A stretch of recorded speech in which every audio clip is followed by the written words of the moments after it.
একজন রাঁধুনি কিভাবে পটল চিংড়ি রান্না করে সেটাই আজকে তোমাদের দেখাবো। প্রথমেই ছাঁকা তেলে পটলগুলোকে ভালো করে ভেজে নিচ্ছে। আর আজকের রাঁধুনি হলো আমার দাদু। এই যে দাদু আজকে রান্না করছে।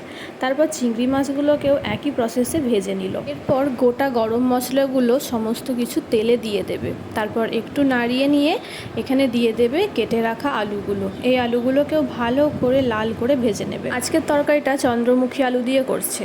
এরপর আলুগুলো লাল লাল দেখো ভাজা হয়ে গেছে। এবার এখানে আদা, জিরে, হলুদ, কাঁচা লঙ্কা, লঙ্কার গুঁড়ো, কাশ্মীরি লঙ্কার গুঁড়ো দিয়ে একটু জল দিয়ে ভালো করে কষিয়ে নিচ্ছে। আর হ্যাঁ, এখানে কিন্তু লবণও দিয়েছে।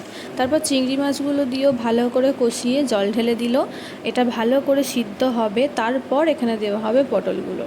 যখন এইভাবে টকবক করে ফুটছিল তারপরে দিয়ে দিল এই যে ভেজে রাখা পটলগুলো। যখন আলু, পটল, চিংড়ি সমস্ত কিছু ভালোভাবে সিদ্ধ হয়ে যাবে তখন এগুলো নামিয়ে নিলেই ব্যাস রেডি।